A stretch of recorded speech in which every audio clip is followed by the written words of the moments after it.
Well, we can start letting people in around like 9:55. I'm just gonna run to the bathroom preemptively.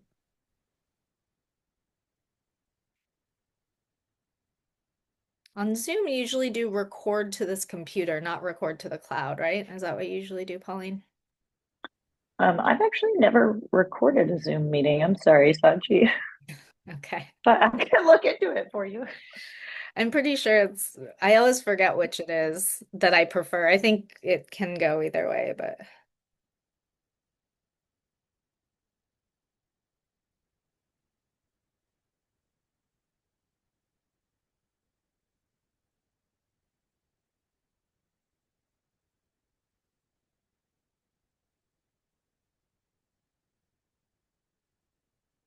yeah, record to this computer.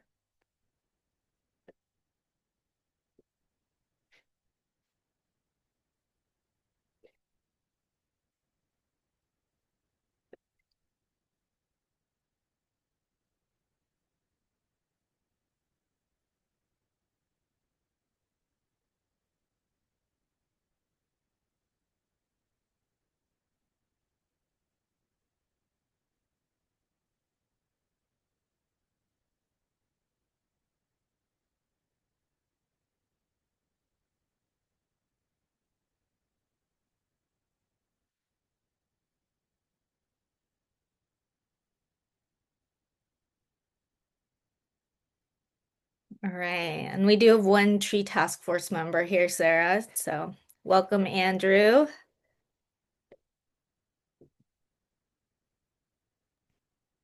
Hey, good morning. Thank you. Glad to be here. Good morning.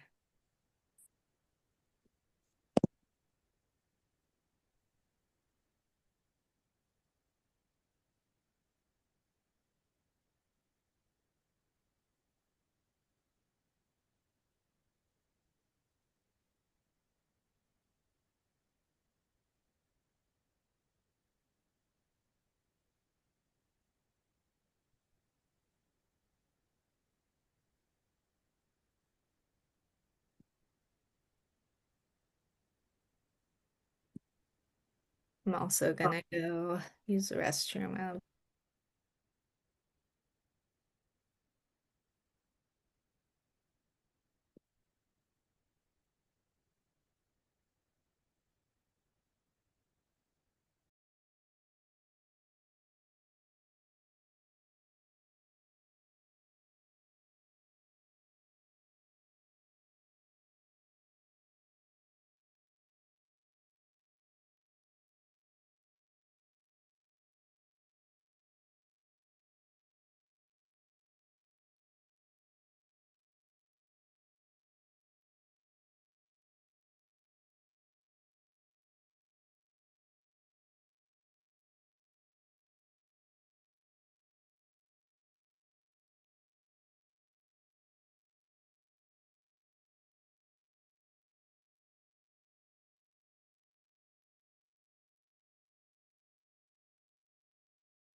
Can you hear me? Yes, we can. Hi, is it Rob? No, I'm Rob. Can you hear me okay? Oh, okay, yes, Rob. And then that must have been Andrew that we just heard. That was Jeff. Oh, Jeff. Okay. You're named. Oh yeah, I see Andrew's still muted. You are named Sarah Goldstein for some reason for my on my screen. Yeah, I see that. Same on mine. I can, Sachi, if you just want to go to the next slide, we show how to rename Sure. yourself. And we're hoping, I'll go over this when everyone gets into the meeting, but we're hoping all the task force members can add TTF to their name as well, so that everyone knows who's on the task force. Hey, Sarah, is my name popping up with me? Yes, you are Andrew Mays. Yeah, perfect. Thank you. Great.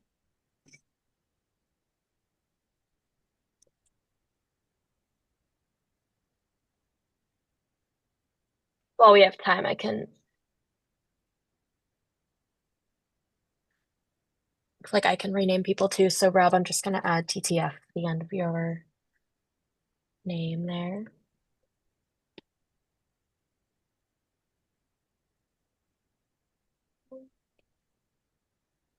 And it's Jeff Shearer, is that correct? Oh, you did it. Great. Yeah, I got it. Awesome.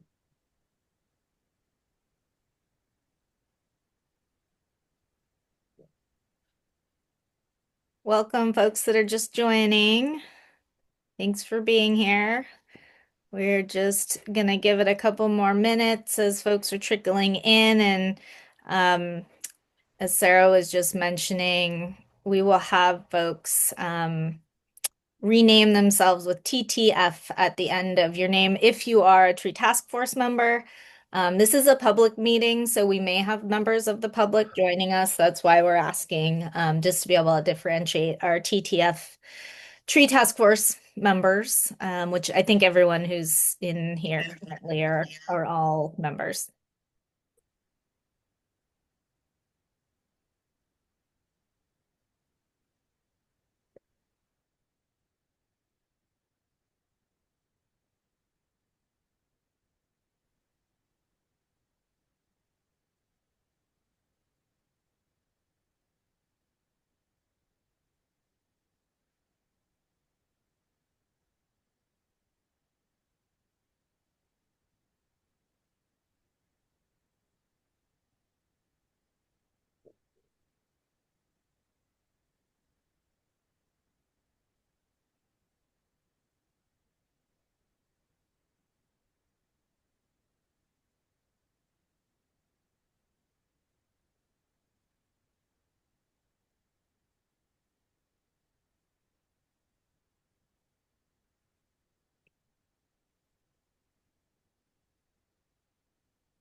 Good morning, Jessica.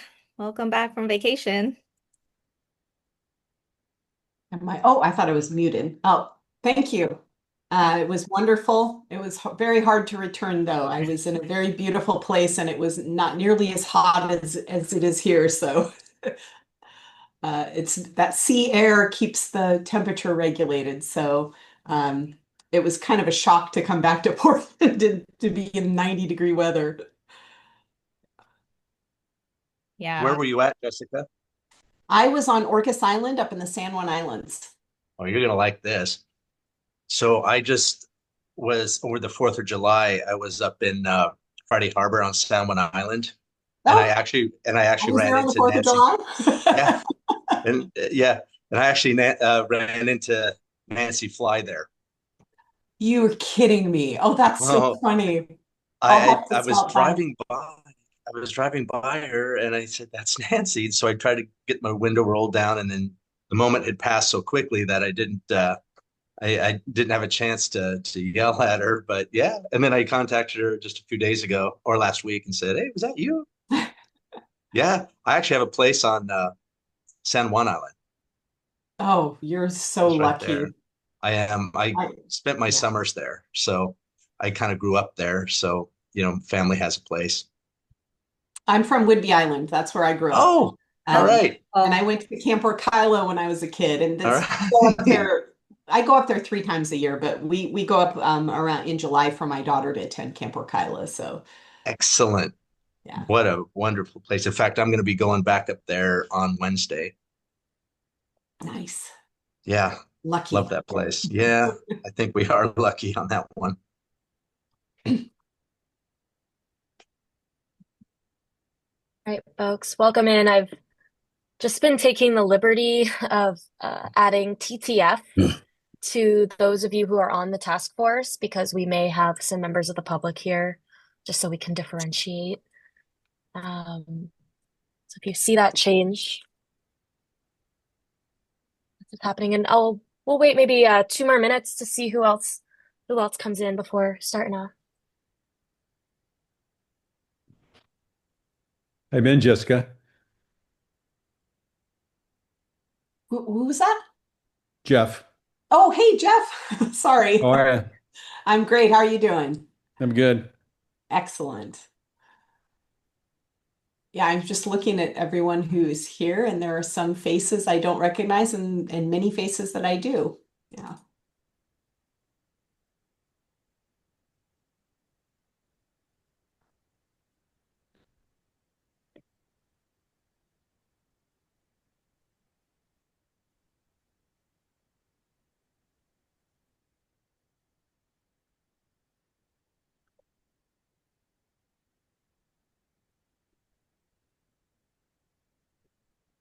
Right, maybe 1 more minute, and then we'll kick off here.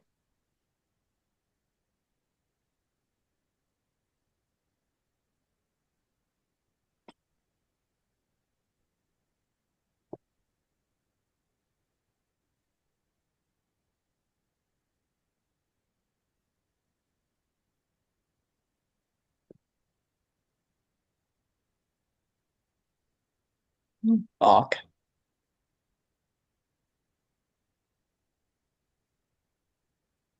What?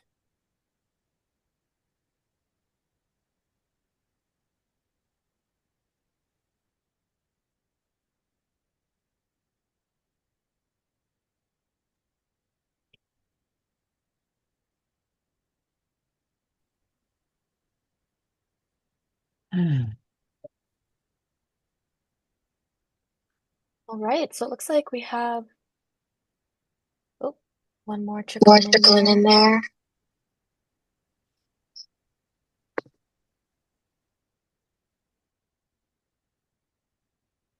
Right, folks, it looks like we have critical mass. So I'll start off here. Welcome in. Thank you so much for taking the time. We are kicking off the first meeting for the tree task force for the Lake Oswego Tree Regulation Amendments Project. This meeting's scheduled for 90 minutes. It might be a little shorter. I doubt it's going to be too much shorter or too much longer. It kind of depends on the public comments, which it doesn't look like we have any members of the public joining us here quite yet. And So I next just want slide, to please, clarify, Sachi. Sarah, that actually I read through. It turns out we don't take oral public comment at these meetings. I thought we had to, and I was mistaken. People can write in, of course, but they can observe, but we don't actually take oral written comment at these meetings or oral comment. We only take written. Sorry. Got it. Well, that makes the timekeeping a lot easier. We should be set for a maximum of 90-minute meeting. Um, but great, thank you. Sachi, if you could go to the next slide, please. I took the liberty of already labeling everyone who I saw come in that is a member of the Tree Task Force with TTF. But if you've joined and I've missed your little tile pop up, this is how you can rename yourself. And I'm just having everyone who's on the task force add that little acronym so that we can distinguish you from members of the public, which again, it looks like there are none here now. But next slide, please. Just on this slide real quick, Sarah, if I could also remind everyone when you're not speaking, to just go ahead and mute yourself, just in case there's any background noise or you decide to, start talking to yourself like I do sometimes when I'm here on a Zoom call. So if you don't mind muting yourself, and then feel free to unmute during conversation or if you have any questions. And we have the instructions for how to do that here. Yeah, so Sachi, you got ahead of me here. There's a slide here as well. Just again, yep, please keep yourself on mute. You can raise your hand and you can also use the Zoom chat as well. So today, here's our agenda. We're going to do a round of introductions to start us off, and then move into a bit of project background. Then I'll pass it off to Jessica, who will be going over the roles and responsibilities of the task force and running us through a couple action items that the task force has for voting. We'll take a quick break around this time, just a few minutes for a little bio break. So you can get up and stretch and then move into kind of the meat of our discussion here, where we're going to be talking about the key tree code issues identified in the Urban Community Forest Plan. So first I'll have the city team introduce themselves. Jessica? Thanks, Sarah. My name is Jessica Numanoglu. I am the Community Development Director here at the City of Lake Oswego, and I'm also the project manager for this tree regulation update project. I've worked at the city for about 24 years. Fun fact is when I first started, I was an assistant planner, and the first thing that I was responsible for was administering the tree code. So I am very, very familiar with the tree code. I am also was part of the last round of tree code amendments, the big ones that we did in 2015. And I know Amy Holbrook is here. She was actually part of that process. That was not the best process. I'm very hopeful that we put together a much better process than we did the last time. I think we had 37 people on the committee last time, which was pretty unmanageable. But we somehow got through it and definitely made some amendments to the code. But we're looking to, again, have a much better process this time. So I'll pass it off to Daphne. Hi, good morning. My name is Daphne Sissel. I'm an associate planner with the City of Lake Oswego, and I am the current primary planner that administers the tree code. So I take in 95% of the applications and do the reviews. So I'm excited to be involved in this process. And I, just as a side note, I'm going to turn my camera off because I may need to step away from my computer. Hi, everyone. I'm Morgan. Daphne's working the desk. Yeah, Daphne's working the desk. So I'm Morgan Holan. I'm the contract arborist for the City of Lake Oswego. I've worked on contract with the planning department for at least the last 14 years. A big part of my job is helping staff, primarily Daphne, with review of tree removal applications. I've also been involved with past tree regulation amendment projects. Several of them, including the last big one and prior to that with sensitive lands amendments and adding the invasive tree removal permit and things like that. So anyway, glad to be here and participating. Thank you. Thank you, Morgan. So I'm here with Sachi Arakawa and Pauline Rube today as part of the primary consultant team from Cascadia Partners. Cascadia Partners is a Portland-based firm. We offer a wide range of planning services, housing, land use, environmental planning, and urban forestry issues. And most recently related to urban forestry, we've been working on the Portland Urban Forest Plan, which is set to wrap up this fall. We were part of the consultant team for the Lake Oswego State of the Urban Forest Report and several other tree code projects in local jurisdictions like Gresham and Beaverton. And my name is Sarah Goldstein. You may have gotten several emails from me about this meeting. I work on all of Cascadia's tree-related planning projects, and I'm part of the project management team supporting the city on this project. So with that, I'll pass it off to Sachi to introduce herself. Yeah, hi everyone, Sachi Arakawa. I work on tree policy and environmental planning at Cascadia and happy to be here. And Pauline? Yeah, Pauline, a senior associate at Cascadia Partners in Portland, and I have a background in code and urban design. Great, thank you. We can go on to the next slide and we'll start kicking us off with a round of introductions for all of you tree task force members. So I'd love to hear a bit about more about you and have you share some information. Giving your name, your relationship with trees and Lake Oswego, and then also your favorite tree as well. So I'm just going to start with the first person I see on the screen, and you can pass it off to each other, popcorn style. And Andrew Mays, you're the first person I have here.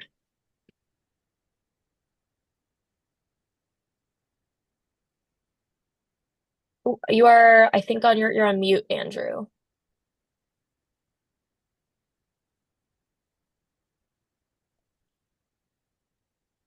Sorry about that. Can you hear me now? Yes. I'm Andrew Mays. I've been a climbing arborist in the Portland metro area, kind of specific to Lake Oswego, since 2002. Been a certified arborist for about 15 years, qualified tree risk assessor, and now I'm the local manager for Bartlett Tree Experts. I do a lot of volunteering for Tryon Creek, lot of events with the city of Lake Oswego and others in Portland. Mostly the Trillium Festival at Tryon Creek, the Lake Run, some farmers markets. But I also enjoy getting to participate in some of the heritage tree projects around the metro area, not only Lake Oswego but all throughout Portland Metro. Um, as far as my favorite tree, it's probably a Quercus garryana. Oregon white oak. As a climber, were just sort of the funnest trees to climb. But I also really enjoy Douglas firs.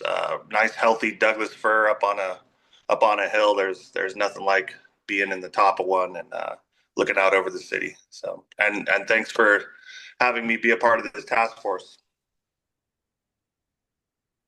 Thank you. You have somebody that you'd like to pass it off to, Andrew, or I can just go on to Jeff, who is next on my screen as well. Sounds good. Hi, my name is Jeff Shear, 50-year plus resident of Lake Oswego. Um, I like trees, and I don't know that I can say I have a favorite tree, but um, so that's about it. All right, great. Would you like to pass Oh, it off to someone, Jeff? well, Jeff, you should add that you served on the city's Development Review Commission for a number of years and are very familiar with the tree code and applying that as it came across to you for tree appeals. So you're very familiar with that. Yeah, I was on the DRC for 8 years and chairman for 2, and saw a lot of tree appeals, both positive and negative. My goal would make the tree code easier for the citizens and staff because I think they have to make some really tough decisions sometime, and it's not always clear um, what what should be done. Oh, thank you. And I'll just keep going down the screen then. I have Rob Matthews next. Yes, hello, my name is Rob Matthews. I'm with Blue Palouse Properties. I'm a builder here in primarily the Lake Oswego area. My background, I'm schooled as an architect. I kind of moved into land development and single family home construction, Lake Oswego area. Very familiar with the tree code, very familiar with tree removal and the process. Proud to say that we've added more trees than we've taken away. It's good. I have since kind of moved out recently to the Westland area where I have a piece of property that has 75 tall fir trees on it, and I don't have any plans to remove them. So that's my favorite group of trees, we'll call it that way. I've worked with a handful of you guys, some of these people on the list for years. I'd like to say that this has always been a positive relationship. So I'm looking forward to kind of participating in this committee and seeing if we can't make some positive improvements. Thank you. That's it. And I have John Wendland next. Hi, I'm John Wendland. I'm the City Council liaison for the committee, and I've been on council. This is my seventh year, and um, I am looking forward to getting really clear and objective standards for the tree code. I think the previous tree code committee that got together, while it was probably the hardest group that we've ever had together to make policy, no one walked away super happy. And I think that is somewhat good policy so that not everyone is happy means that you hopefully had some compromises and you figured things out.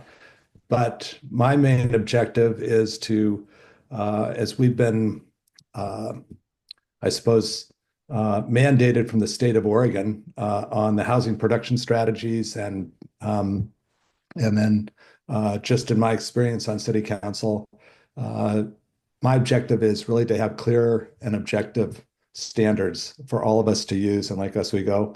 I think as Jeff has alluded to, he was on the DRC, and unfortunately, probably most of the appeals came through from tree appeals. And it would be very helpful to have a lot of that taken care of so that we can get building done in Lake Oswego. We can have residents have a clear objective on how they can improve or if they can take down a tree or whatever. And so there's less ambiguity. And so whatever we come up with, we just want it to be clear and objective. And then we also want it to come from the standpoint of having a good policy that everyone can live with. So that's kind of and I was assigned to this task by the mayor, and I don't get to vote, but at the end, I have to help sell whatever we do in this committee to city council,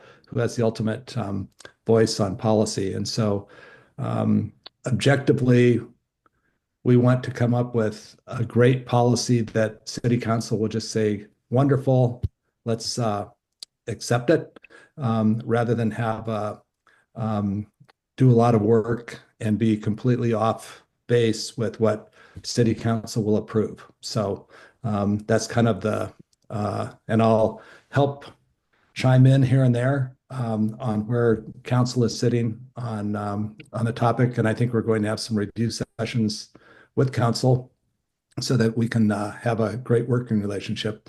But that's kind of the process. And I've sat on many of these committees over the years, and I just am amazed at the wonderful talent and expertise and genuine love of Lake Oswego that people serve on these committees. And I'm just excited to work with all of you. So thank you for stepping up and doing this. And we have to help Jessica in this thing because she had to go into therapy after she led the last tree code process. That was pretty rough. And so we don't want to have to put her back into therapy. So we'll come back strong on this one, okay?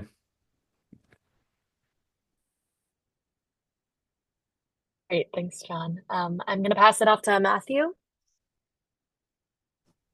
All right, nice to meet you. I'm Matt Volsky. I'm with Monogram Custom Homes. We're a single-family residence home builder here in Lake Oswego. We do the most bulk of our projects here in Lake Oswego. Very familiar with the tree code and removal process, just because we're dealing with that pretty much on every single process or every single project. I've also been born and raised here. My wife and I currently live in the Hallinan neighborhood. And I would say my favorite trees probably the Douglas fir or close segments of Pacific dogwood. Excited to be a part of it. Thanks, guys. Yeah, thank you, Matt. And then next is Mark. I'm Mark Pullman. I've been in Lake Oswego for about 12 years now, and I sit on the SAB and I'm the SAB representative here on the board, and I'm also on the board of LOSN. Looking forward to working on the tree code and creating something that we can build new homes with while still maintaining the canopy that we currently have, and in fact improving that. Thank you. And Mark, I would Thank just you. add, for those of us who those of you who don't know, SAB is Sustainability Advisory Board, and then LOSN is Lake Oswego Sustainability Network. So I just wanted to let everybody know what those acronyms are if you're not familiar. Oh, thank you very much. Yes. Great. Thank you. And then next, Yuko.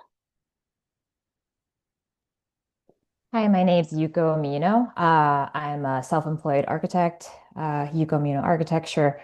I specialize mostly in single-family residences, remodels, additions, brand new builds, but I also do commercial. I am one of the sitting members of the Development Review Commission, the DRC. And I would have to say that most of the hearings that we've heard in the past year have been related to tree appeals. And at times it's been very emotional, lots of, you know, angry residents or developers. And, I've also been on the other side as well when applying for permits and having to go through the tree code myself. And I do agree that the current tree code is rigid and sometimes confusing. So, with the latest like updates with the housing development regulations from the state and the climate shift, I do agree that we do need to update this tree code. So that's why I'm here. And I would say my favorite type of tree is Douglas fir. Um, my favorite flowering tree would be the dogwood. So nice to meet you all. Guys. Next I have, is it Deanne? Yes. Hi, I'm Deanne Knippel. I am a mountain park resident. I've lived in Lake Oswego for 17 years. I work in the landscape department at Mountain Park HOA, and my role there is I'm a senior steward and project coordinator. I would say the majority of my role kind of is managing our urban forest, of which we have we're stewarding about 150 acres of common property in Mountain Park. A lot of it is continuous forest. We have like maybe an 18-acre continuous piece, and then we have a variety of sort of smaller pieces here and there in parks and so on. So I get to work really closely with our arborists, and part of what I'm doing is looking for trees that have died or are hazardous if they have a target, such as a park or a path or a home. And I do end up requesting tree permit removals when we need them, and sort of have interacted with the code a lot in that way. And I'm really actually super excited to be included and to be part of it. Oh, I'm also in the midst of finishing a graduate program. I'm studying urban forestry through OSU. So I'll finish that at the end of this year. So I think that'll also help me provide some good input. And favorite tree, my favorite tree type of tree is the giant redwoods, giant sequoias in the redwood forest. I have a very specific favorite tree though, which is actually a Doug fir near my house, and it's the largest tree I've found and measured, and it's beautiful. Thank you. And then Jason. Hi, I'm Jason Dorn. I'm a resident of Lake Oswego, and also I am the representative here from the Parks, Recreation, and Natural Areas Board, which the acronym for that is probably harder to say than to just simply call it the Parks Board. On top of that, I also I have a background in forestry. I work in the timber industry. I've worked in forestry consulting, and currently work for a private timber company based in Washington. So my career has revolved around not individual trees, but groups of trees and forests. But I think it still plays well into this. And, I think just one of the reasons I kind of was drawn to be on the Parks Board was, my sort of interest in maintaining the natural resources around Lake Oswego, and part of that being the urban canopy. So I'm really excited to be able to take part in this. So originally, coming from New York, I have to admit my favorite tree above every other tree in the world is the sugar maple. But I also have a great fondness for Douglas fir. Thank you. And Amy, are you okay to introduce yourself? I know I got an email from you. All right, well, you're up next.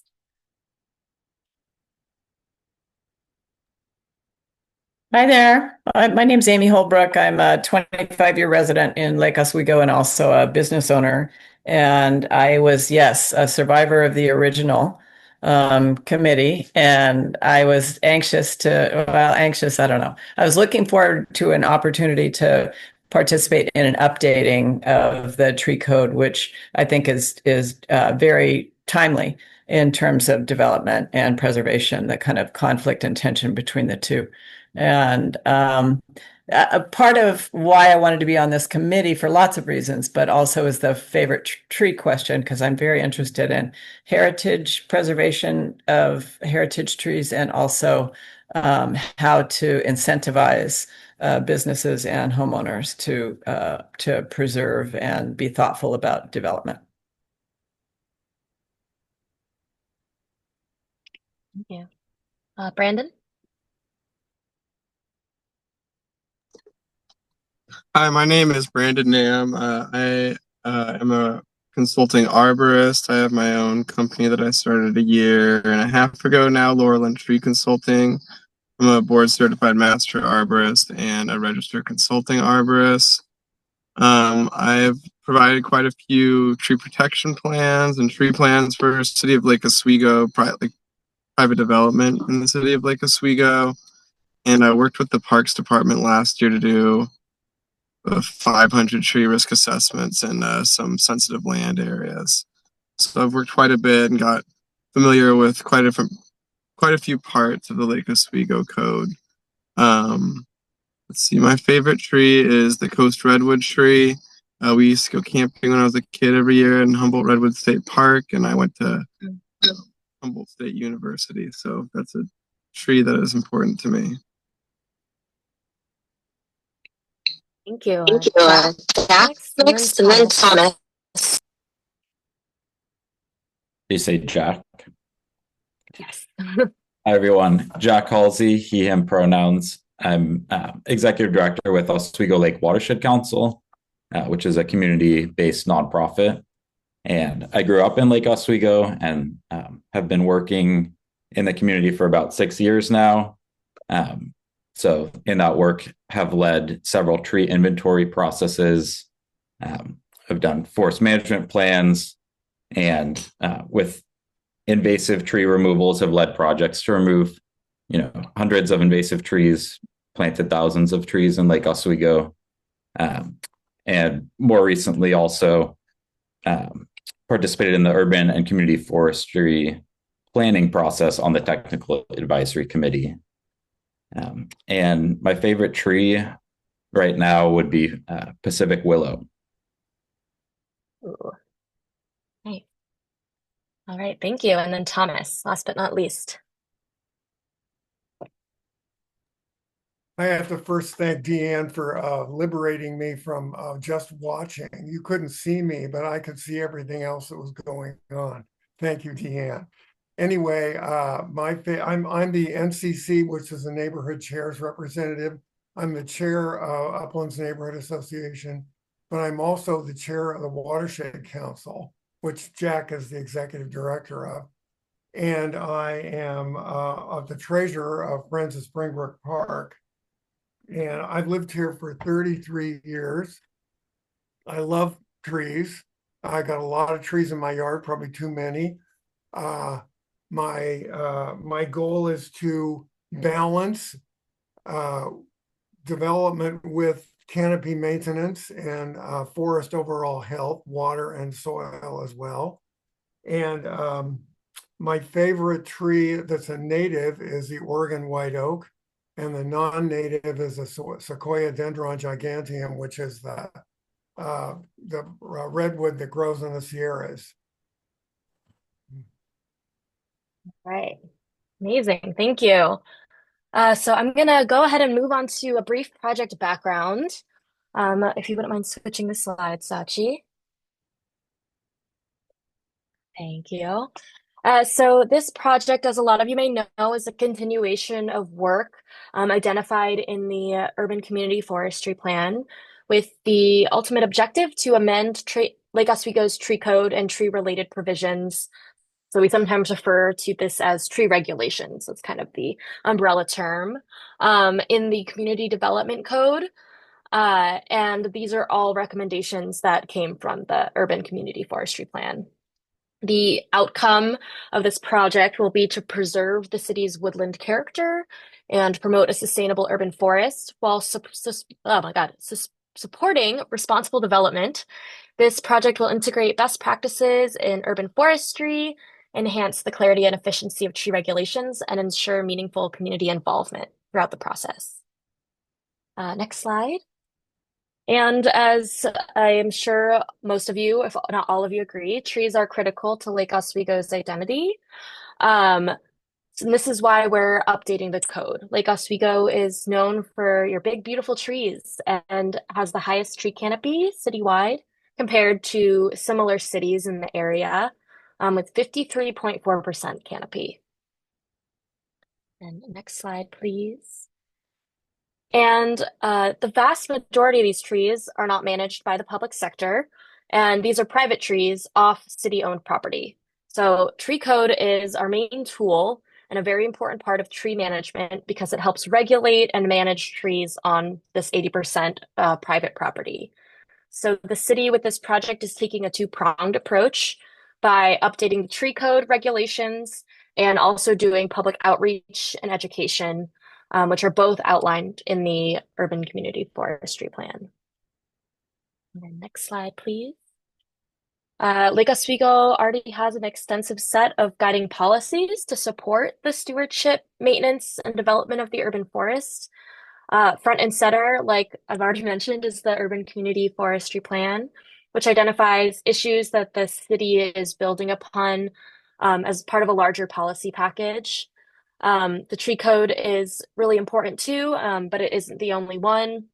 There's lots of other policies and plans informing this work, like the comprehensive plan, like the sustainability and climate action plan, and there's several others as well.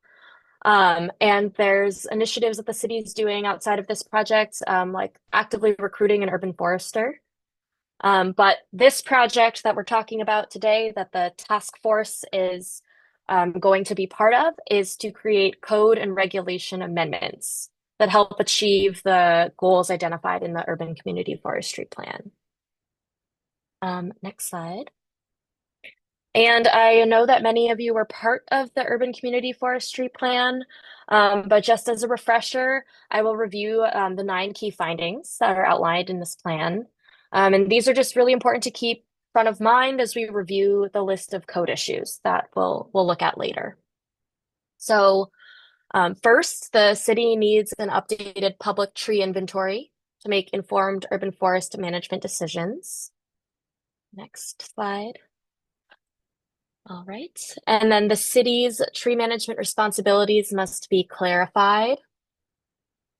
Portions of the city's tree code lack clear and objective standards.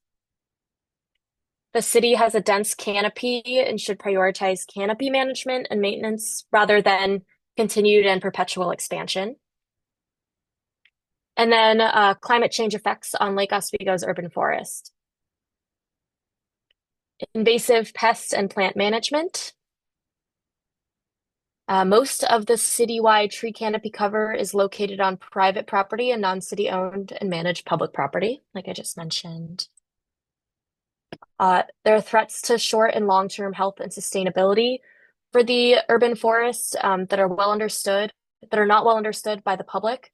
And so more transparency is needed in tree removal permit and permit data. And then the ninth one here is that the Lake Oswego community is active, engaged, and strongly values the city's natural resources. Okay. Oh, thanks, Sachi, for switching the slide there.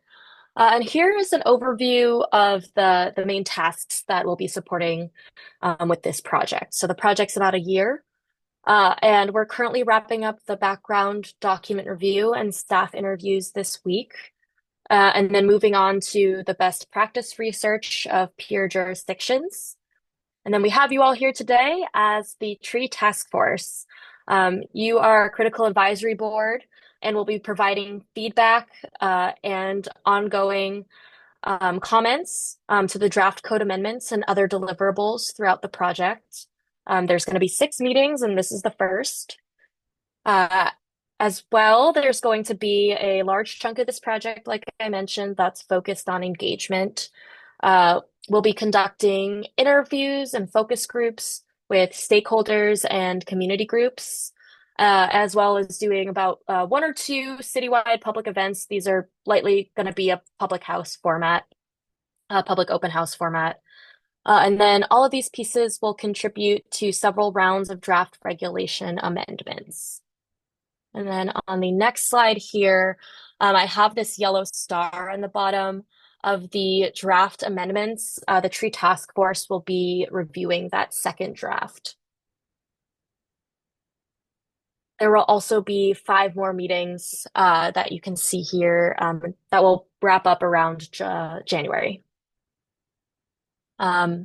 With that, I'll pass it off to Jessica to go over the Tree Task Force charge statement and roles and responsibilities. Thanks, Sarah. So I know you all received a copy of the draft ad hoc task force charge statement and bylaws. And so one of the actions that you will take today as a group is to adopt these bylaws. And of course, if you have any amendments or suggestions, we can certainly make those changes to it. But this will be sort of the guiding document for how this task force will conduct its meetings and how we treat one another. I'm not going to go through every single detail in the bylaws. Hopefully you all had a chance to read through them. I do want to focus on the task force charge. This is not something that actually this group can change. The task force charge was a charge that the City Council adopted per Resolution 2508. And this basically kind of puts up the guardrails in terms of where this task force needs to kind of stay in your recommendations. And so the first one is that the proposed amendments to the city's tree regulations need to align with the general scope and intent of the code changes identified in the urban and community forestry plan. This does not mean that we cannot make any improvements or changes that aren't outlined in the urban and community forestry plan. That the amendments that were outlined in that plan were not intended to be completely exhaustive, but it was intended to be a good sort of 10,000 foot view of what needs to be improved with our tree code. So I don't want you to think that we can't do anything, but we also want to make sure that we're not trying to completely rewrite the tree code or completely go in a different direction than kind of what was outlined in the urban and community forestry plan. The recommendations need to focus on enhancing the long-term sustainability of our urban forest.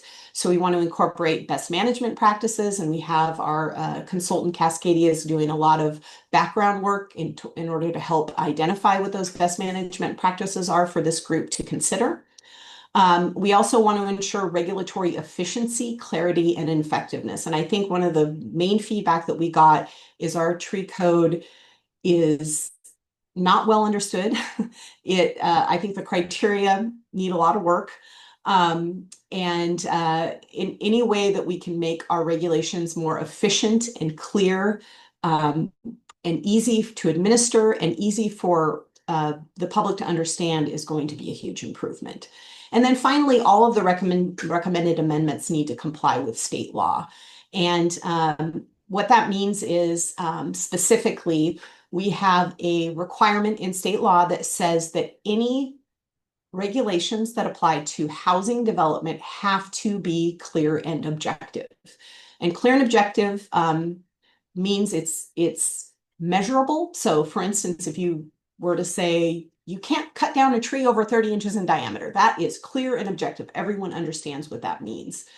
Something that's not clear and objective would be like, the tree removal can't have a significant negative impact on the character or aesthetics of the neighborhood. That is very nebulous. It's very open-ended, and not everyone understands what that means. People have different values and different way that they would interpret that. So that's going to be a big challenge for this group, is coming up with clear and objective standards to comply with state law.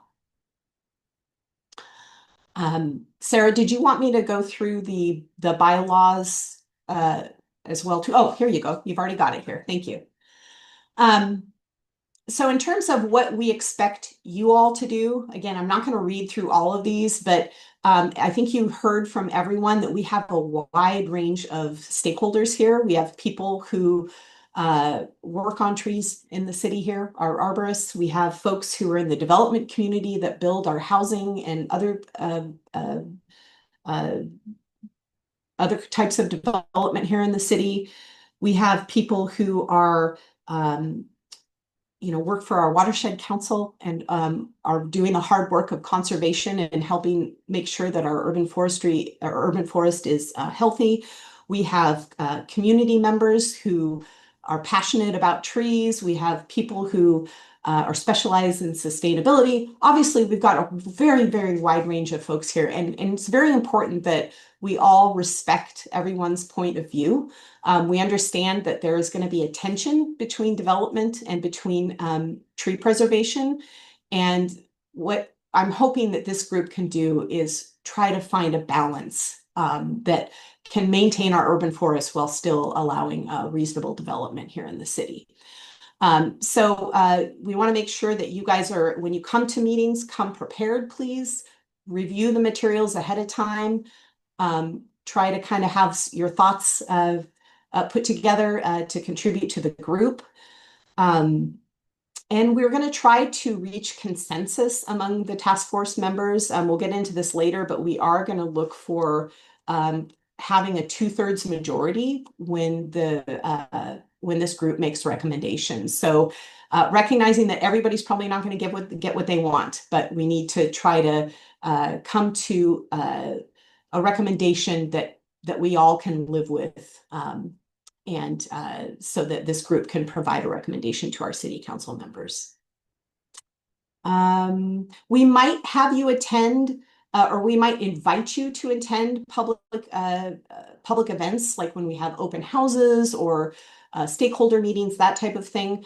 I just want to emphasize that your participation is not absolutely required, but we certainly encourage you. And particularly when we have like city council meetings, planning commission meetings, when we attend boards and commission meetings, having members of this group there is really important to show that you're engaged and that you're sort of on board with the recommendations being made. And again, we don't expect everyone to be able to attend all these, but if some of you can attend, we would highly encourage that.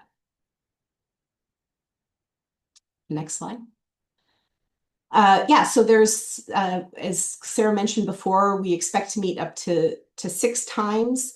I would assume that most of the meetings are going to be about 90 minutes, especially when we start getting into the code issues. So we just want to set that expectation ahead of time. Hopefully, we can all find times that we can all be present. Technically, we have a quorum if the majority of the members of this group are present. So for instance, since you have 12 members of the task force, at least 7 members have to be here in order to have a quorum. So your attendance is really important. We understand that sometimes you may not be able to be here. But just communicate with us, let us know what's happening, and we'll be sure to keep you in the loop. Cascadia Partners will be facilitating these meetings. And we will send the materials out at least 2 weeks in advance. This meeting was a little different because we didn't have a lot to cover, so we just gave about a week's notice. But in the future, you'll get 2 weeks advance notice to review materials.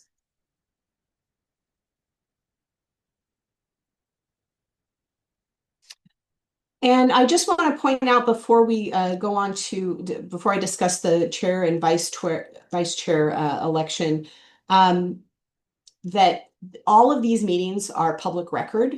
So I just want to make sure everybody understands that all of these meetings will be recorded. And after they're recorded, we will post them on the project webpage if the public wants to, members of the public want to review it. I also want to point out that members of the public are allowed to register and observe the meetings. They aren't allowed to speak at the meetings. They aren't allowed to vote at the meetings, but they can observe. So just be conscious of that when you're talking and what you say, because obviously this is all public record, and anyone can see it. So I just wanted to make sure everybody fully understood that. So when the city council elects, or when the city council appoints an ad hoc committee, one of the requirements is that the committee has to have a chair and a vice chair. And per our code, what it says the chair does is that they set the agenda, they preside at all meetings, and they're responsible for maintaining communication with the council liaison and city staff assigned to the committee. They can also call special meetings, and it goes on and on. I won't read all of that. So this is pretty intimidating, and I just want you to understand that we do not expect the chair to draft the agendas and run all the meetings and all that kind of stuff. I think that would be quite intimidating and difficult to do for this type of committee. So what we expect the chair to do, and certainly whoever is elected, I will meet with them separately and just get a clear understanding of how involved that they want to be. But we would have you review the agendas, help us draft the agendas. I mean, we will draft it and then give it to you for review. We don't expect you to run the meetings. Again, I think that's too much to ask, but you are certainly can preside over all voting. And if you don't want to do that, again, we can step in and help you with that as well. But most importantly, you're kind of the spokesperson for this group. It's the member that other task force members can go to if they have questions or concerns. Of course, they can always come to me or one of the other project team participants. But they would also it's typically the chair that would come to the planning commission meetings and to the city council meetings, and we would invite you to speak or share a few words on the project, or help present if you want to. Again, there's a wide range of possibilities in terms of how much you want to be involved. So I just want to make it clear that it's very flexible. We're here to help you, and we're not going to put all the responsibility on you if you're the chair. So with that being said, we do need to have you all elect a chair and a vice chair. And just so you know, the vice chair would just fill in if the chair is not available. So the vice chair does not have a regular role. They're just there to fill in when the vice chair is not able to attend. So with that, do we have any nominations for chair, or anybody who wants to volunteer for chair or vice chair? And maybe we can... I would volunteer. Oh. Sarah, can we stop sharing screen for a minute so we can see everyone?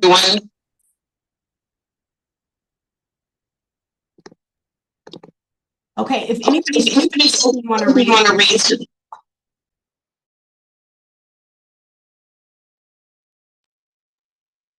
Sorry, Brandon, I just muted you real quick. There's some feedback. Pass it back to Jessica. Yeah, there was a lot of feedback there, wasn't there? Sorry. So far, it looked like Brandon is volunteered to be chair. Anyone else interested in being chair or vice chair? We definitely need a vice chair.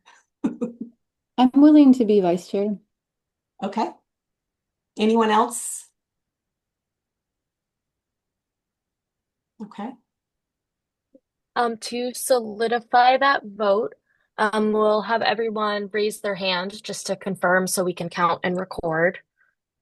So everyone in favor of Brandon as chair, if you'd please raise your Zoom hand and keep it up.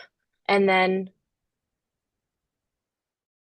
Zoom hand, you can press raise your hand at the bottom of the screen just to make sure that we have everything recorded.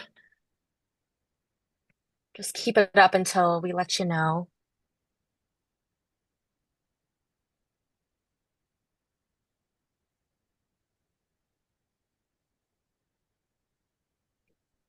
Right.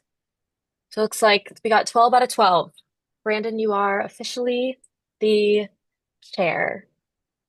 And then for vice chair, we have everyone, yep, puts down their hands.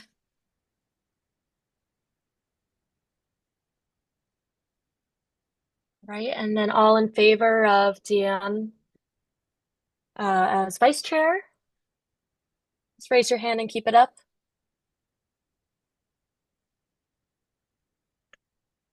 Right, and then we have 12 in favor of Deanne being the vice chair. So thank you, everyone. And then I'll pass it back to you, Jessica. I don't know if you wanted to say anything before we vote on adopting the bylaws. We'll do that in the same way. Let's see here, just.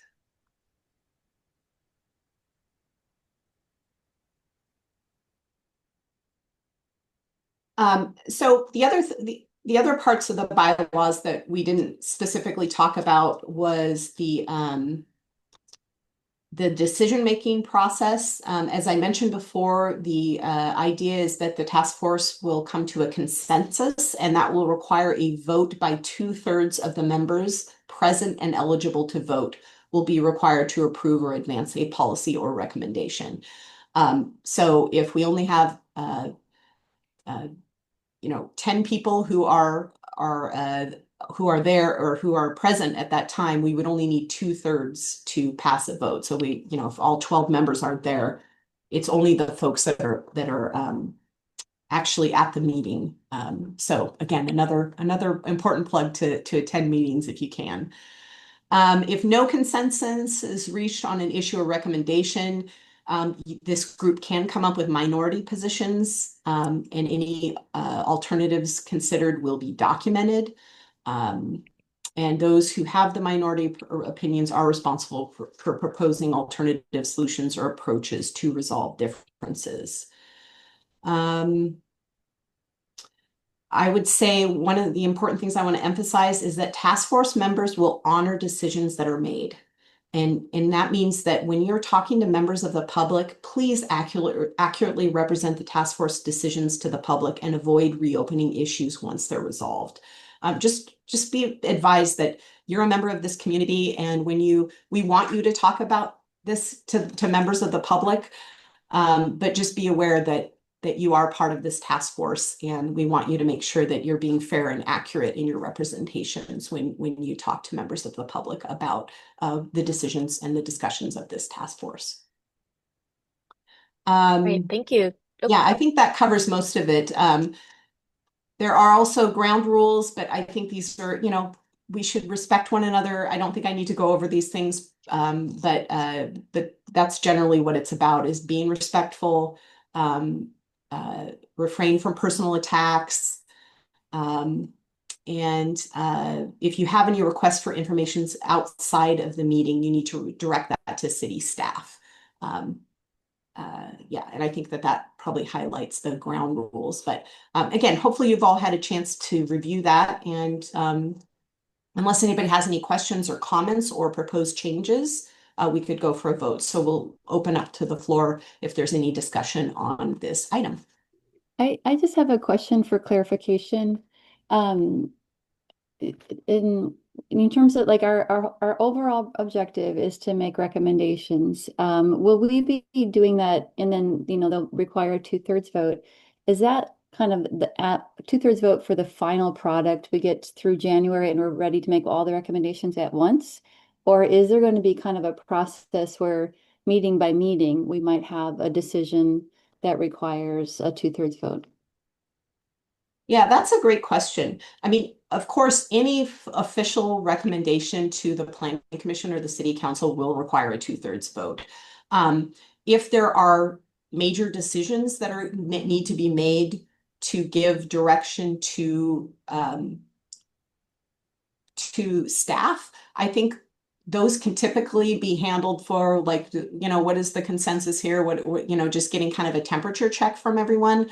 But anytime you're going to make a final recommendation, like this is what we are forwarding to the city council or this is what we want to be included in the actual code amendments, that will require a 2/3 vote. So it'll be a little bit murky, but I think once we get into the discussions, I think it'll become clearer. But if we're just having discussions and talking about alternatives, I don't think you're not going to need to vote on every one of those items. Okay, thank you. Councilor Wendland? Yeah, I just want to mention just so you know, somehow the process is going to be very similar to what we do on a lot of different committees. You're going to probably get some preliminary information. You're going to talk about it. You're going to make some recommendations. You're going to kind of get kind of a general feeling or whatever. And then there's going to be a touch base with the city council at some point. And mid-range or a third, I don't know. The more feedback we get through council, the better, because what will happen is that you'll come up just like the forestry plan. We probably reviewed that, three times, 4 times. And each time it would come to us, we would give input on sort of the direction or maybe we forgot something that we weren't considering, different things that it's just kind of like a check-in with city council. And then the chair and Jessica will bring that back to you and say, hey, here's the direction we're going in, but city council is saying, yeah, that's great, but could you concentrate? Like an example, we had a lot of concern from residents after the ice storm.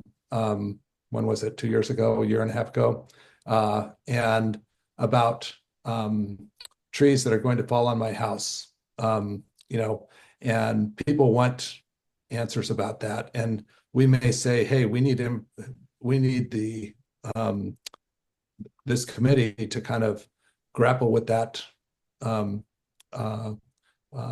subject matter and help us come up with some good answers on things like that. So I mean, maybe that's a bad example, maybe it's a good example, but it allows you guys to have the ability to get in sync with council, so that at the end product, it's going to probably be a somewhat of a consensus building process between you and also council, so that it's going to be a win-win. What we don't want to have happen is for us to be out of alignment and then for us to have to send it back or rewrite the code based on whatever the city council decides. Very seldom does that happen. We like to be in sync, but I just wanted to let everyone know that that's kind of the idea of where we're what we're doing and how we're going about it. So. No, that's very helpful. Thank you, John. I will say that we will have several touch points with the city council throughout the project.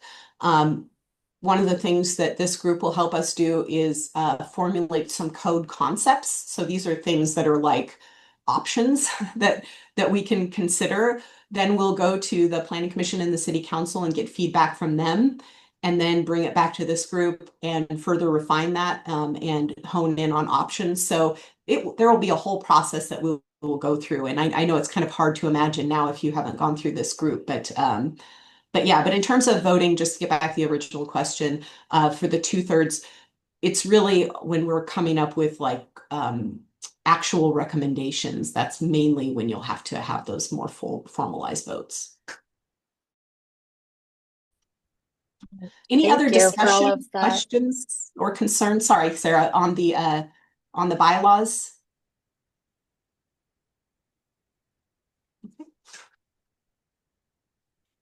Yeah, I was going to say, unless anybody had any further comments, we could do this same style of voting, raising your hands, and we'll record in our notes here who is in favor of adopting the bylaws as they are written and were distributed to you via email.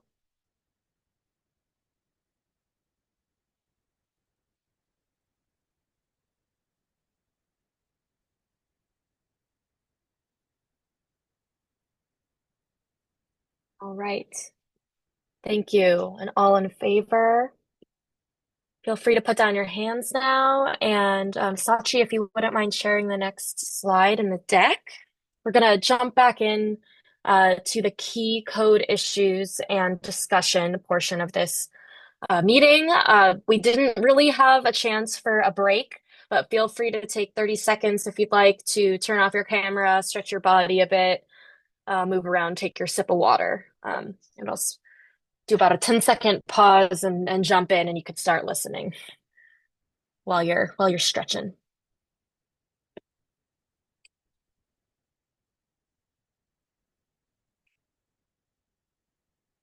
All right.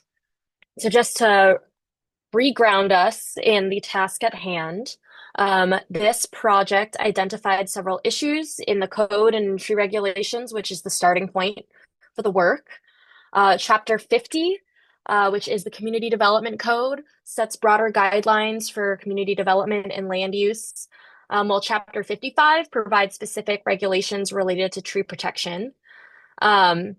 The Chapter 50 kind of talks about these overlays, design districts, sensitive lands, and 55 is really specific to like tree removal and planting. Next slide, please. There's just two distinctions I want to make before jumping into the list of code issues. We talk about kind of development-related tree code issues and non-development-related tree code issues. Development-related tree code issues are those that directly relate to the construction of new buildings, new development. So this includes removing existing trees for development and new construction, and then the planting requirements that are put onto the developers and the new building requirements.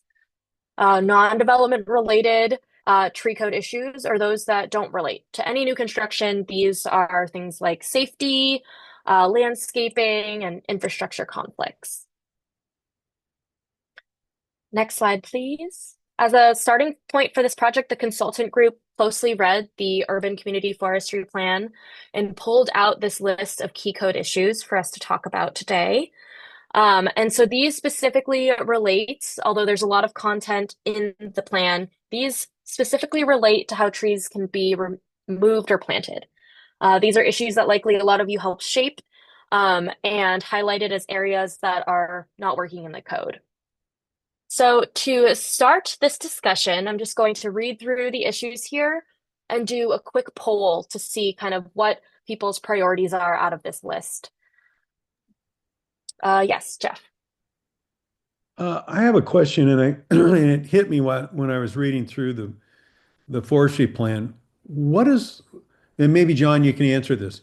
What is our overall goal? I mean, in '05 we had 39% canopy coverage, and today we have 53% canopy coverage. Is more better, or are we trying to get to 60, or what is the overall goal? Well, I think I can answer that. I'll let John off the hook for Okay. that. The urban community forestry plan, that was an issue we grappled with, whether we should have a specific canopy cover goal that the city was trying to reach. And what we found was that, we can't continually just like have this unending, like the canopy keeps expanding. And so what we wanted to focus on was keeping the canopy cover as it is, and making our forest healthy, like really focusing on the health of our existing urban forest. Because as much tree removal as there is, our canopy is still increasing, but that doesn't mean that our urban forest is necessarily healthy. So what we want to do is like focus on creating a healthy urban forest for the canopy that we have. So I guess the short answer to your question is no, we do not have a specific canopy goal, but there is no goal to keep increasing it. We want to focus on maintaining and taking care of the canopy that we have. Great, thank you. And so the key code issues where we are connecting the urban community forestry plan to the roles and responsibilities of this project and this group are to create clear and objective standards for needed housing, to ensure consistent tree permitting between development and non-development, create incentives for tree preservation, create soil volume standards for street trees and parking lots, create canopy standards for commercial and industrial development, require mitigation trees for more removal permit types, evaluate tree code for wildfire safe landscaping practices, and codify the requirement to plant large mitigation trees where possible. So first off, I'm just going to administer this poll where you can select kind of the key code issue that you would most like to talk about today. We'll just use that as a starting point, and then we'll open up the discussion to what's on your mind, and we can cover any of these issues.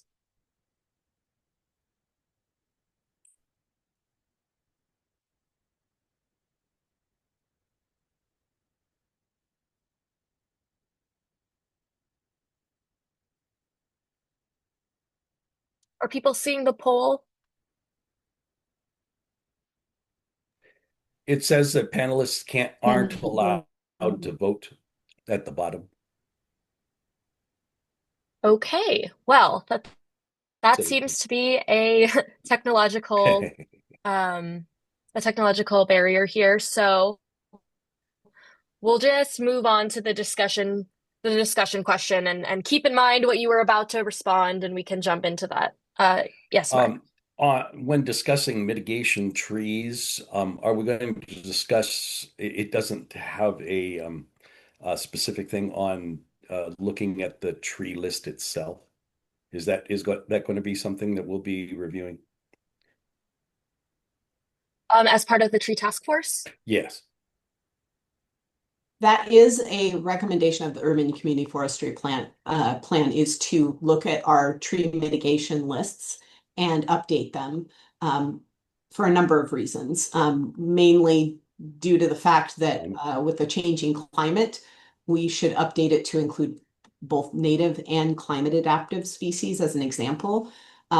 As far as other recommendations for mitigation is in addition to requiring mitigation for more tree removal types, is looking at how we can encourage a more variety, because we have a lot of people who are taking down, say, a Doug fir and putting in a Pacific dogwood, and we have a lot of Pacific dogwoods going in, and it's a lovely tree and it's wonderful, but we need to have more of a variety, and we need to make sure that we're not replacing all of our large stature trees with small stature trees. So yes, the answer to your question is yes, that is a recommendation of the urban community forestry plan that we need to address as part of these trees. Thank you. Thank you. Yes, so right now it looks like we have about 20 minutes. We would like to open up the floor to hear which one of these key tree issues is the most important to you, and then follow up with, are there any issues that you think should be added or deleted based on your understanding of the urban community forestry plan? But since we only have about 20 minutes and we do want to quickly touch on some next steps right at the end of the meeting, we can go to the next slide here, and which has a list of the key code issues. And we'll just, I can go in order by who raises their hand. So Thomas? Yeah, so what I notice in our neighborhood is that someone will plant a mitigation tree and then it dies in 2 years, and no one comes back and makes sure that they, replace it or take care of it or whatever. So I don't know how that fits into this, but I think we do need to address that. And I know city staff is strapped, but we need to have enough staff so that these things can be checked. That's my comment. Thank you. Brandon, I see your hand next. I think that could potentially go along with that for development. There's like a lot of municipalities like require bonding for trees for development for trees that are preserved. And so that could be something that we could look at that potentially is something that developers could provide without putting additional strain on city resources. Great, thank you. Right, so it sounds like there's a lot of interest in the I guess it's the seventh to last bullet, requiring mitigation trees from our tree removal permit types. There's a lot more to this conversation about mitigation trees that people want to talk about besides just requiring them for more permit types.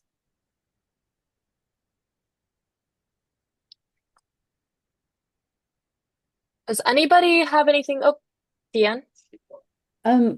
I think I'm trying to of these bullets, I'm trying to figure out where my sort of question or whatever lies.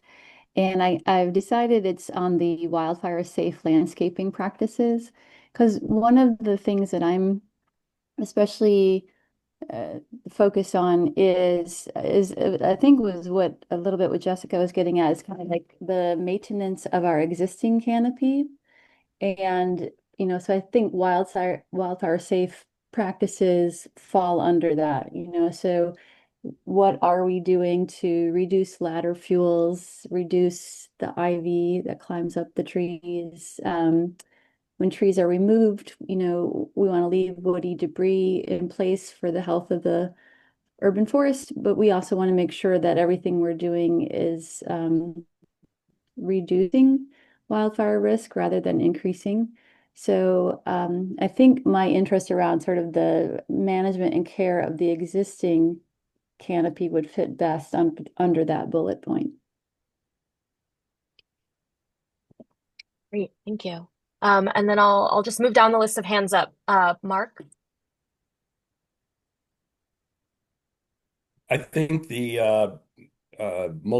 one of the most important ones are the clear and objective standards. I know that that's one that the city is very interested in, and very involved in, and would like more clarification.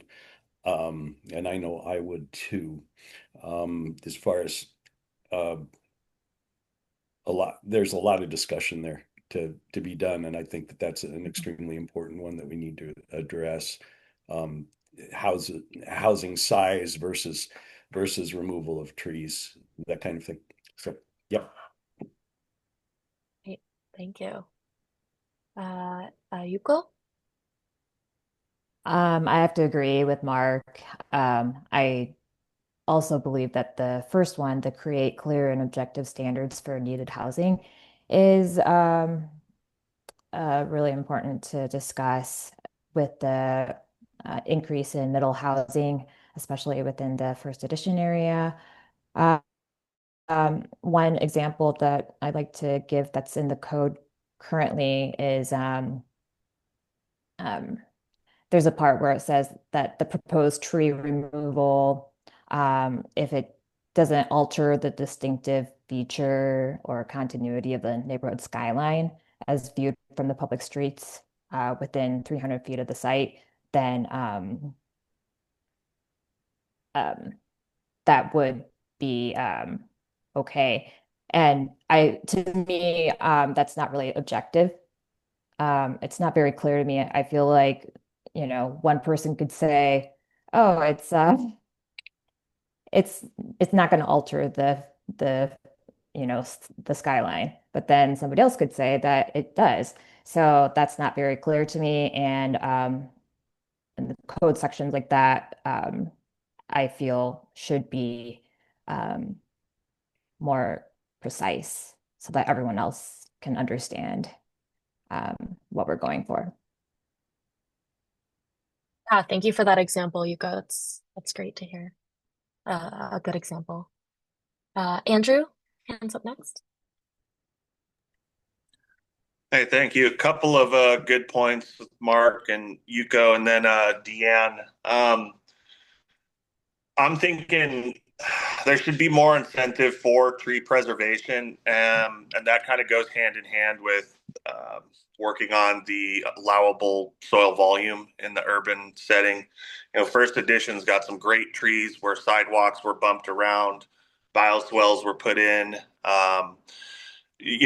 There should be some incentive to make that a little easier on the residents because a lot of it does fall into their they are stuck with the bill on it. And then what I think it was Deanne was talking about, um, fire awareness. That's coming up a lot with a lot of my clients and friends in the area. We've got a lot of steep terrain parks that transition right into an urban development. So I think it's something that needs addressed sooner than later. And I know there's a lot of just people not knowing exactly what to do with it. The International Society of Arborists is now offering classes for certified arborists to attend, and it's becoming a credential. So I think having properly credentialed certified arborists that are being practical as well as ethical is going to be huge moving forward. A lot of the residents I talk to, they're being advised to cut everything down around their house, and just coming from an arborist background as well as fire crew background, not all of it's practical information. So I think addressing that bullet point as well. Great, thank you. And then Rob.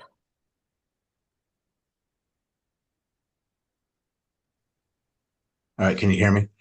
So, yes. Obviously, from a builder's perspective, we want to focus most on the clear and objective standard. I've actually been thinking about this for quite a while, since we were talking about it a couple of years ago on another committee. I don't have a lot of experience in dealing with recommendations in committees like this. I actually have some very specific recommendations that I'd like to share, but I don't think that now is the time to do it. But can you just speak to me a little bit about maybe when the right time would be to talk about that?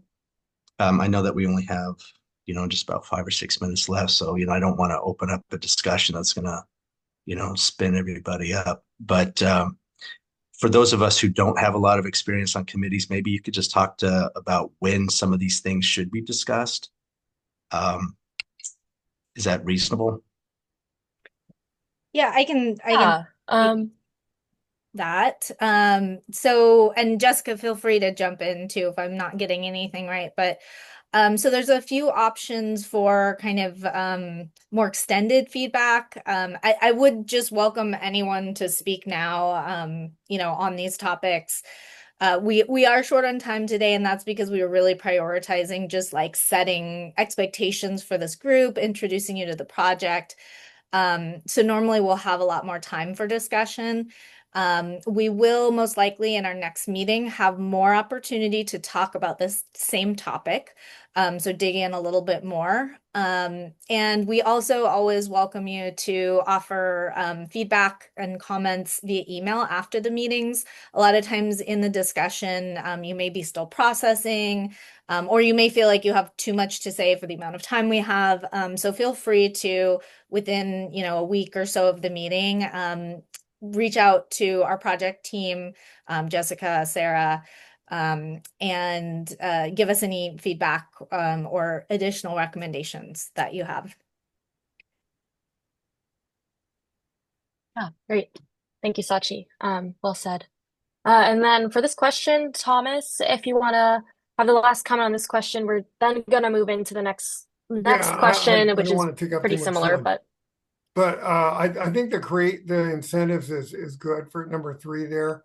But I just wanted to bring up the fact that we had in our neighborhood a tree service come in from Beaverton and cut trees, and they didn't know the rules, and they cut too much on someone up on the ridge top on uplands, that area.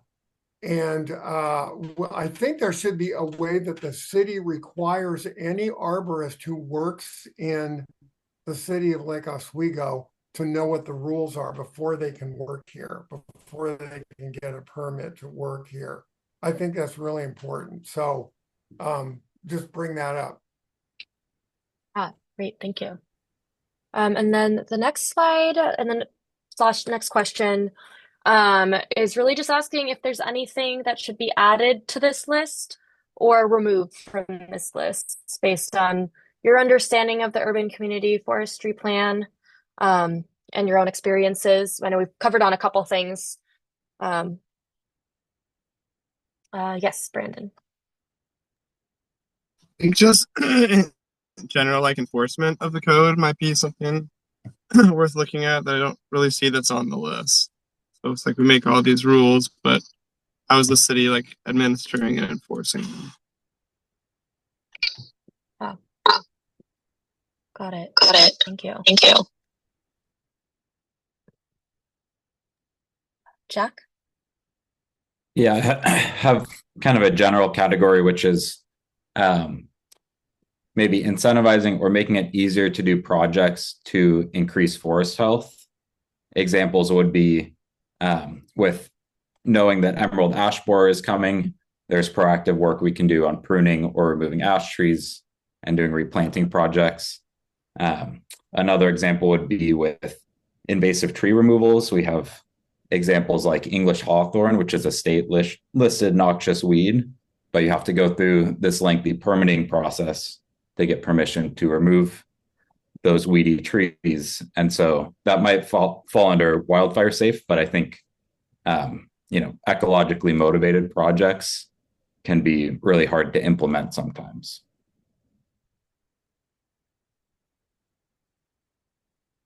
Thank you. Jeff? Well, I had 2 things. One, create soil volume standards. I don't even know what that means. I was in construction, but not a dirt mover. So somebody would need to explain to me what that means. And then the other thing is, when we talk about permitting, for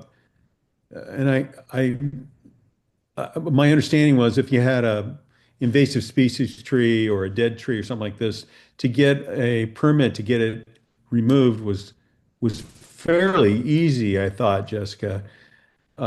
Maybe not to pin it on you, but it should be pretty easy to get the permit to remove those types of trees. And if not, then we should make it so it is easy to pull out a dangerous tree or a tree that is, not wanted. Well, just to not, I won't get into too much detail here, but I would just say that to remove an invasive or a dead tree, it's super easy. Hazard trees can be easy, but what we find is that there are some people who, even if they are told the tree is not a hazard per the hazard evaluation criteria, they still believe it's a hazard. And that's something that the Councilor Wendland touched on earlier, are people who just don't have a high risk tolerance for trees. So that is something we're grappling with, especially after the last ice storm. But to Brandon's point, what we do have a problem with is when people want to do projects that are in sensitive lands that improve, or I'm sorry, it was Jack who pointed this out. It is hard, even for our parks staff, to be able to maintain trees in sensitive lands because the regulations are so stringent. So we do need to, and that was one of the recommendations of the Urban Community Forestry Plan, was looking at that so that we don't make it so hard to do the right thing in terms of making our urban forest healthy in these sensitive lands areas.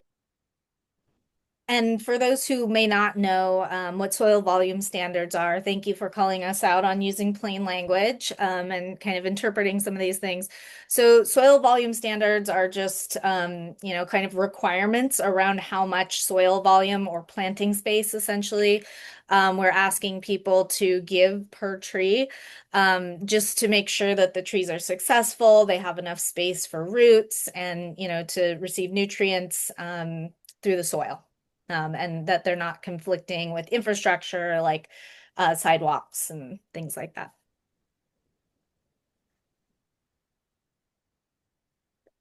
Jason?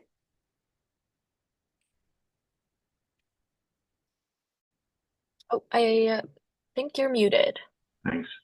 I think actually between Jack and Jessica, my question was addressed. I was just kind of going to ask about, how and where do we address creating a better pathway for permitting groups of trees and doing work in sensitive lands, because that's a lot of the concern that I hear in our discussions on the Parks Board.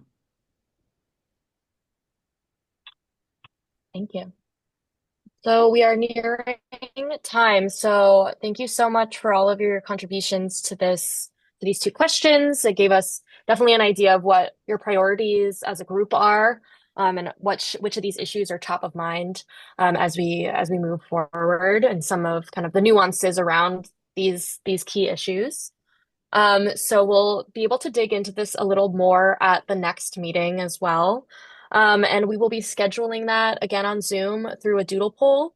But if anybody has any preferences on days of the week, Monday, Tuesday, Wednesday, Thursday, or whether it will be scheduled before lunch, before noon, or after 1, if you could just put those in the chat, we'll record those as well. And we'll try to take preferences into account. It's hard to get this many people in the same room, but it would be great to know what's best for you, and then we can use that in administering the next doodle poll. And this second meeting will be either like late August or very early September, and it will be focused on reviewing the best practices and alternatives from other cities and peer jurisdictions. So we'll also be contacting Brandon as the chair ahead of time to review the agenda, and we'll be sending out materials a little after that. But I'll let you have the next 2 minutes to write in your scheduling preferences. And if there's any other follow-up questions for the consultant team or Jessica, now would be a good time to ask as well. You're always welcome. Yeah, if you have other thoughts, it was great to see Mark put your response to one of the questions in the chat. You're always welcome to email myself or Jessica. I'm sure you have my email from several emails that I've sent out, but I'm going to put it in the chat as well. If you want a little time to think and process and kind of write something down, you can send it off to us and we'll add that to the notes. And Sarah, I believe the Tree Task Force has received these slides. Is that correct via email, or have they not gotten these yet? No, the Tree Task Force did not receive the slides. It was just the bylaws and the resolutions before this meeting. Okay, great. So the slides, they will be posted on the project webpage when this meeting recording is posted as well. Great. Thanks. Yeah, this meeting specifically, because there was so much kind of intro and a lot of it was covering the roles and responsibilities of this group, we decided not to send out the questions ahead of time. But in the future, when these meetings are way more discussion focused, we will be sending out the discussion questions ahead of time, so you all have a chance to think about them ahead of the meeting and sort of formulate your ideas and responses. And the 2 questions that we asked today for discussion and the list of key topics are in the slide deck. I believe they're the second to last and third to last slides in the slide deck, if you'd like to kind of revisit those.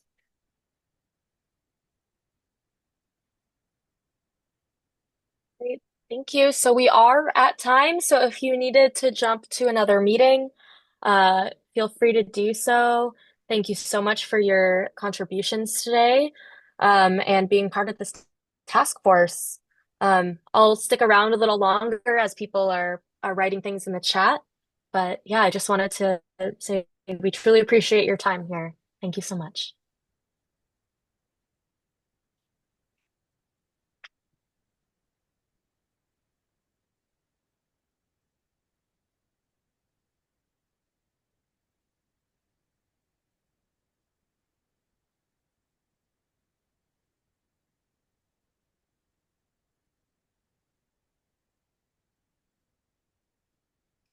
Afternoons any day. Got it, Yuka. Thank you. Sarah or Sachi, if you need anything, I don't know if I'm just going to stick on for a second here in case you need anything from me. I know that I've been out the last week, but if not, I'll head out. But I just wanted to check in with you real quick. Yeah, I think you're good to head out. Thanks for joining. And let's see, we have our next PMT meeting coming up. Yeah, Thomas, we have your oh, hi.